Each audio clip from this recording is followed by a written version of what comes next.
Saudara-saudari yang terkasih, para frater, Bapak Ibu, Shalom. Setiap biji atau benih selalu memiliki daya hidup pada dirinya sendiri sebagai suatu potensialitas kehidupan. Jadi berpotensi hidup. Belum sebagai aktualisasi tapi potensi. Kapan teraktualisasi potensi ini? Ketika benih ini bertemu atau berjumpa dengan media tanam, entah air, entah tanah, entah pecahan batu bata, entah arang, entah serbuk kayu, entah mos putih, entah sabut kelapa dan sebagainya. Hari ini dalam Injil, Yesus berkata, jikalau biji gandum tidak jatuh ke dalam tanah dan mati, ia tetap satu biji saja, tetapi jika mati ia akan menghasilkan buah. Gandum adalah jenis padi-padian yang memiliki 3 bagian.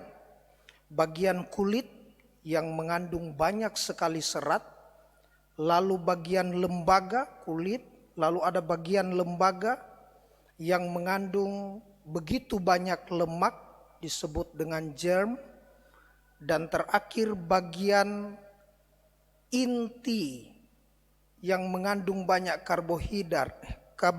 karbohidrat yakni endosperm. Nah, di bagian ketiga bagian ini semua berguna untuk manusia dan sangat penting untuk kehidupan manusia.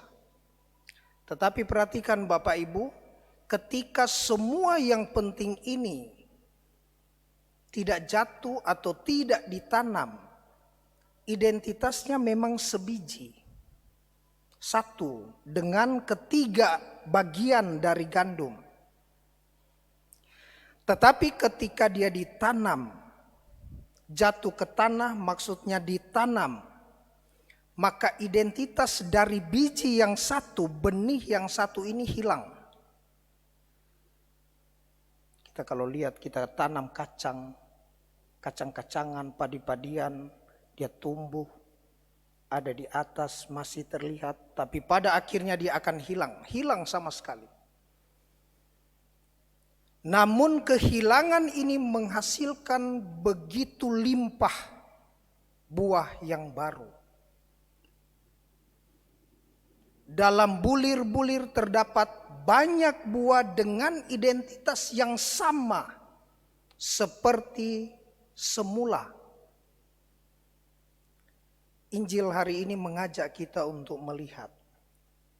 Kendati identitas kita sebagai Pak Robert, identitas kita sebagai Cisian, identitas kita sebagai Pastor Simon, maka harusnya semua yang menjadi predikat melekat di dalam diri masing-masing.